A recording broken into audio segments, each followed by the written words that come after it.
Hi guys, this is Mark McRae, and I'm going to go over a strategy similar to one I helped another business with increase their revenue by $1 million. It was a company that had around 10 million revenue per year.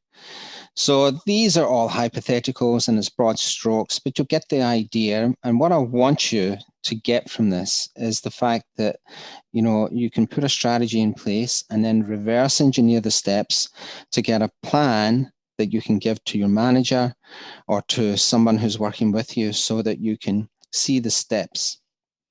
So let's say you are the owner and you want to increase your revenue. Let's say your revenue at the moment is 10 million per year, and you want that revenue to go to 11 million per year, or a 10% increase. Now you meet with your manager and you brainstorm, how are we going to do this?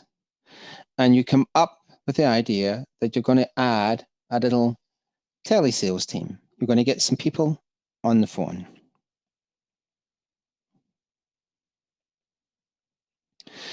So before you can go any farther, you're going to have some kind of guesstimates about some assumptions about how much it's going to cost to get those people and how much they could potentially make.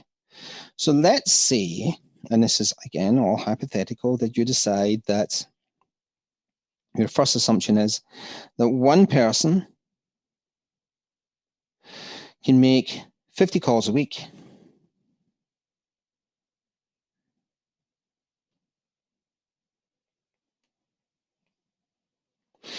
And if that person makes 50 calls a week, they will qualify 5 people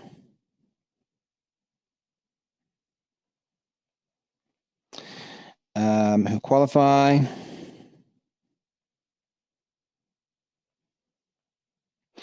And of those 5 people who qualify, one person signs a deal.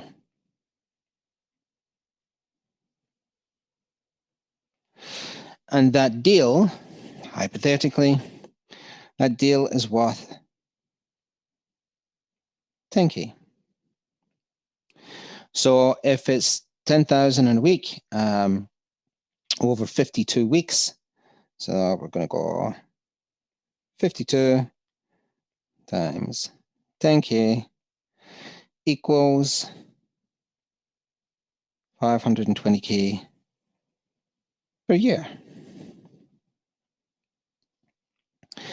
So now you figure out that, okay, 520K, that's about halfway to our goal. So what I actually need is another person to do that. So that's one person, right? So 2 people is going to be equal to 1,040,000, right?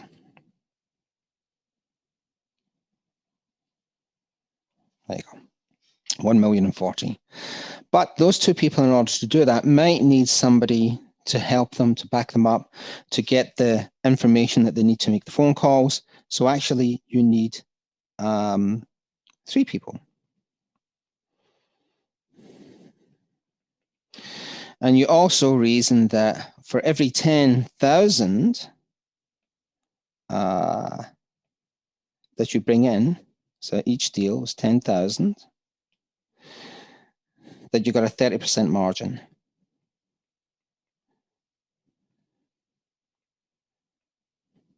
Which is 3K. And just again, back of the envelope type thing, if one person is making 3K, net profit, so that's 3, 6, it's 12K per person. And if you've got 2 people, equals 24K on the phone. So that would comfortably cover 3 people's salaries and make a good profit. So this is, again, you're just trying to figure out, is this something you're going to go ahead with? So what happens next? Now remember, What do you want to get from this? So strategy solves a problem and you should know the outcome. The outcome is that you want to increase revenue by 10% or $1 million. Now, the way to do this is you've got to be very clear. It's all about clarity all the way through. Does the manager understand? Is this person 100% on board and understand what's going on? Because he's going to implement it. He's a tactician. So what the manager does is he gets together his little team and he says, okay, I've got a 3-person team, but before I can get the sales team working, I've got to get a researcher. So it starts with research.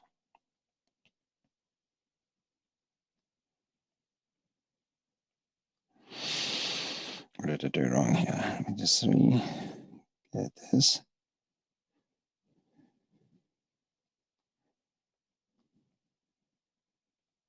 So it starts with research. Now, what does that researcher have to do? That researcher, for example, might have to go and research 100 companies per day. And from that 100 companies per day, they might need to make sure that they've got at least 10 qualified companies. And once that's passed on to the telephone salesperson, of all that information, that telephone salesperson has to close one of the research things. So this is a box here, and this is your first KPI, key performance indicator. So can this person get the 100 people a day? Do they qualify 10 people a day? And of the information that they're passing to the telephone salespeople, are they closing at least one per week? So they've got 3 key performance indicators, and that's a good amount. So then the next block in this is actually phone sales, right? So let's put this here.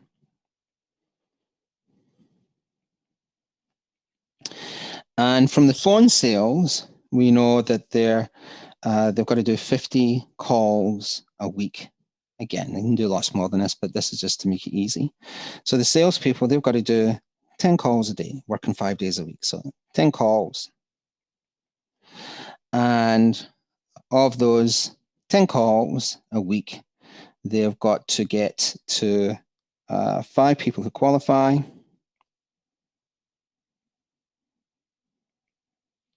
And they've got to get to 1 closed sale. This is your next little block here. And they've got this. So your phone sales people have got their KPIs. Again, it's all about clarity. Clarity. And so let's say, for example, you've got your research person there, and they don't fully understand what's going on. And you find this out in your first weekly meeting. You go to whoever it's called, John, Katie, tell me your KPIs. Did you research 100 people per day? Yes. Did you qualify 10? Yes.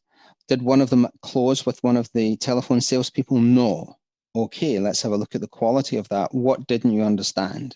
So they might say, for example, well, I didn't really understand how to research. This gets broken down again. So you might say, well, how you research is using certain keywords on Google. Or it might be Sales Navigator on LinkedIn. Or whatever. So you've broken that box down again. Now let's say that they still don't get it. You've got to go farther down till you get to clarity. So you might have to put another box in. So you might put another box in there, and you'll explain in detail even more about how they should research. Now, around about this time, if that person doesn't have the initiative to actually get the job done, there's a point at which you have to say you're going to have to overmanage them. So you might get somebody who's a great person, great personality, but they're slowing the team down because they're constantly asking you how to do stuff. They're constantly interrupting you with problems that they should be able to solve themselves. So it's okay, to keep clarifying things up to a point, but if you're over managing somebody, you got the wrong person, right? And what you want to do, eventually is you've got your team in place, and when you have your meeting, you can go through those KPIs. That's the point of discussion. So you're going to tell, team member number one, tell me your KPIs. Are we on track? If they're on track, you don't need to spend too much time about it. If they have a problem, use your entire team to help solve that problem. Go as deep as you need to go. But you've got to keep clarifying and to the point where it's obvious what should be done. And if that person's not doing it, then it's the wrong person. If that person is genuinely trying, they're using their initiative, but they're still failing, then there's a problem with the process and the procedure, and you've got to keep digging until you get that right. And doing things like this, just being pig-headed to make sure that people are responsible for their actions and can qualify and justify why they are there. If you've got somebody on your team who is being paid $4,000, $5,000 a month, they've got to be making more than $4,000 or $5,000 a month. Otherwise, why are they there? It's not it's not a social event. They have to be responsible for bringing in income to your company, but you've got to give them the tools and the explanations and the support in order to do that. So this is one way, just a brief way of kind of breaking down tasks and making people responsible, so that you can go to somebody and say to them, okay, well, you had very clear key performance indicators. What you had to do was this, and try and keep it to about 3. And if they're doing that and not getting the results, that's an indication that maybe you have to go to get more clarity in their particular box, their particular process. And maybe there's something wrong with that process. Maybe you have to adjust it. But every person on your team should have KPIs. They should be able to report and justify their existence. So I hope this brief overview of how to make a little strategy to increase revenue was helpful.